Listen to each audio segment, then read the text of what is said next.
Hi, hello, வணக்கம். இப்போ நம்ம பார்த்துட்ருக்க கலெக்ஷன் பார்த்தீங்கன்னா, ஒரு சூப்பரான குர்தீஸ் வித்து ஜெகின் கலெக்ஷன் தாங்க பார்த்துட்ருக்கோம். இந்த கலெக்ஷன் பார்த்தீங்கன்னா, நமக்கு எம்ப்ராய்டரிங்கில ரெடி பண்ணி குடுத்துருக்காங்க. இதில பார்த்தீங்க அப்படின்னா, எந்தெந்த ட்ரெஸ்ஸில என்ன சைஸ் மென்ஷன் பண்ணியிருக்காங்களோ, அது மட்டும் தான் நமக்கு அவைலபிள் கிடைக்கும். ஸோ, உங்களுக்கு வேணுன்றத நீங்க ஃபாஸ்ட்டா புக் பண்ணிக்கலாம். என்னுடைய வாட்ஸ்அப் நம்பர டிஸ்கிரிப்ஷனில குடுக்குறேன். உங்களுக்கு பிடிச்ச கலர் அண்ட் பிடிச்ச டிசைனை நீங்க சூஸ் பண்ணி வாங்கிக்கலாம். இதில பார்த்தீங்க அப்படின்னா, செட்டா தான் வாங்கணும் அப்படின்னு இல்ல. உங்களுக்கு குர்த்தி மட்டும் வேணும் அப்படின்னாலும், நீங்க குர்தீஸ் மட்டும் வாங்கிக்கலாம். குர்த்தி மட்டும் வாங்கணும் அப்படின்னீங்கன்னா, ரேட்டு பார்த்தீங்க அப்படின்னா, 400 ப்ளஸ் ஷிப்பிங்கில குடுத்துட்ருக்கோம்.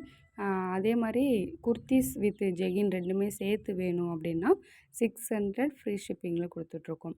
ஸோ, என்னோட வாட்ஸ்அப் நம்பர நான் டிஸ்கிரிப்ஷனில குடுக்குறேன். உங்களுக்கு புடிச்ச கலர் அண்ட் புடிச்ச டிசைனை நீங்க சூஸ் பண்ணி வாங்கிக்கலாம். சரிங்களா? இது பார்த்தீங்கன்னா, ஓப்பன் டாப் தான். சரிங்களா? ஆ மறக்காம என்னுடைய சேனலை சப்ஸ்கிரைப் பண்ணுங்க, லைக் பண்ணுங்க, ஷேர் பண்ணுங்க, கமெண்ட் பண்ணுங்க. மறக்காம பக்கத்தில இருக்க பெல் ஐக்கானையும் கிளிக் பண்ணிட்டு, தொடர்ந்து உங்களுடைய சப்போர்ட்டிவ எனக்கு குடுத்துட்டு வாங்க. உங்களால நான் இன்னும் மென்மேலும் வளர்றதுக்காக, நீங்க எனக்கு தொடர்ந்து சப்போர்ட் பண்ணுங்க. ஓகே. Thank you.